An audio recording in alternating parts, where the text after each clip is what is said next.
क्या आपने कभी सोचा है कि हमारे जीवन में इतने सारे संस्कार क्यों होते हैं? जन्म से लेकर मृत्यु तक हर मोड़ पर एक रिवाज, एक परंपरा। क्या ये बस पुराने जमाने की रस्में हैं या फिर इनके पीछे छुपा है एक गहरा विज्ञान? चलिए आज मिलते हैं आरव से और जानते हैं उसकी कहानी। जब आरव जन्मा तो उसकी दादी ने उसके कान में धीरे से फूंका, ओम नमः शिवाय। यह सिर्फ एक आशीर्वाद नहीं था, बल्कि एक खास तरीका था बच्चे के दिमाग को एक्टिव करने का। विज्ञान कहता है कि ऐसी आवाजें बच्चे के मस्तिष्क के विकास में मदद करती हैं, यानी यह सिर्फ परंपरा नहीं, एक मानसिक शुरुआत है। आरव के बाल पहली बार उतारे गए। वैज्ञानिक तौर पर देखा जाए तो जन्म के बालों में गर्भ की गर्मी और कुछ हार्मोन्स जमा होते हैं जो आगे चलकर सर की त्वचा को नुकसान पहुंचा सकते हैं। मुंडन करने से सर को ताजगी मिलती है और बाल भी मजबूत होकर दोबारा उगते हैं।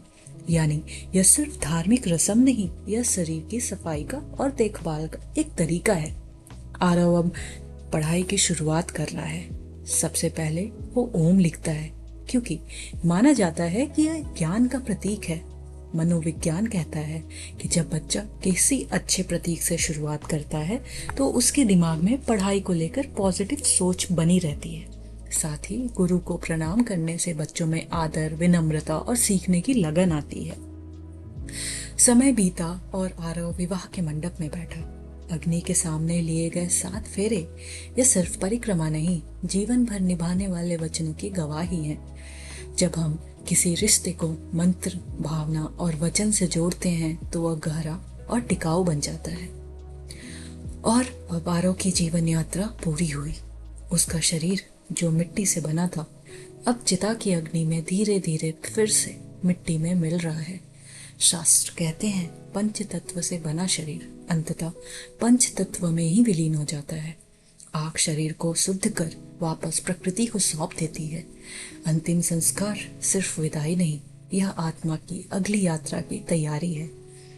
संस्कार ये सिर्फ रस्में नहीं है, ये जीवन की दिशा है।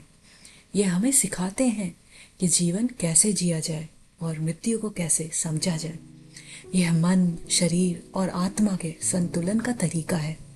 अगली बार जब आप किसी संस्कार का हिस्सा बने तो उसे सिर्फ निभाए नहीं, समझे भी और महसूस भी करें। अगर आपको ये वीडियो अच्छा लगा हो तो इसे लाइक करें और अपने परिवार के साथ जरूर शेयर करें। और ऐसे ही अर्थपूर्ण कहानियों के लिए हमें सब्सक्राइब करें, क्योंकि यहाँ पर हम परंपराओं को सिर्फ निभाते नहीं हैं, उन्हें समझते भी हैं।